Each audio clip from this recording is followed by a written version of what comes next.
Adakah manusia yang bisa bahagia dengan duka? Rasanya tidak mungkin ada manusia yang mau menjadikan duka sebagai suatu kebahagiaan dalam hidupnya. Itulah mengapa banyak orang yang kini rela melakukan kejahatan hanya karena agar dia tidak kehilangan pekerjaan, jabatan ataupun kehormatan. Hampir setiap orang menolak yang namanya duka dan berusaha sekuat tenaga untuk hidup bahagia. Akibatnya tidak sedikit di antara mereka yang bersikap pragmatis, egois, individualis, dan hedonis. Bahkan mereka mau melakukan apa saja yang penting dia tidak miskin, tidak dikucilkan, dan tidak dihukum. Walaupun kadangkala hatinya menjerit karena letupan-letupan kesadaran yang terkadang muncul akan perilakunya yang telah melanggar aturan Allah, mereka tetap saja lebih memilih menjauh dari duka demi hidup bahagia. Ingkar janji, dusta, dan khianat dipaksa menjadi karakter dalam dirinya demi untuk menghindari duka. Apalagi di zaman sekarang yang himpitan ekonomi begitu berat, kejujuran sudah dianggap bukan masanya lagi, dan korupsi diyakini wajar, sehingga menjadikan sebagian besar umat manusia makin berani menggadaikan imannya.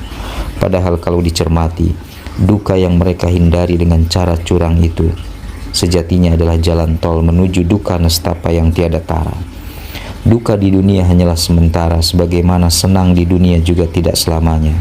Sementara pembalasan Allah pasti adanya. Seorang muslim wajib untuk hidup dengan tidak melanggar aturan Allah. Sekalipun terkadang untuk hidup seperti itu harus banyak melakukan pengorbanan, merasakan penderitaan, kesengsaraan, dan duka nestapa yang mendalam. Tetapi itulah mahar yang harus kita berikan untuk bisa mendapat kebahagiaan abadi di dalam surga.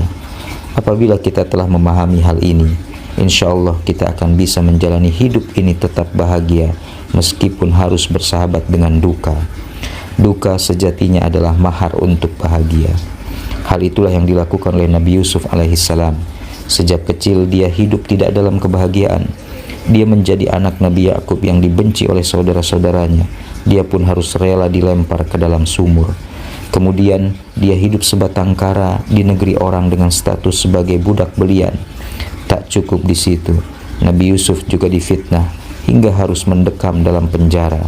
Tetapi semua itu dilalui dengan nuansa hati yang tetap bersih dari kotoran nafsu.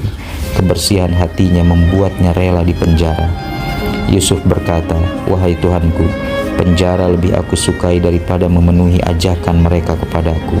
Dan jika tidak engkau hindarkan daripadaku tipu daya mereka, tentu aku akan cenderung untuk memenuhi keinginan mereka. Dan tentulah aku termasuk orang-orang yang bodoh."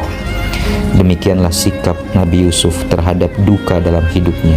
Setiap fase ujian dilaluinya dengan penuh kesabaran dan harapan akan pertolongan Allah Subhanahu wa Ta'ala, hingga ia diangkat derajatnya oleh Allah Subhanahu wa Ta'ala dengan menjadi pengelola ekonomi di Mesir.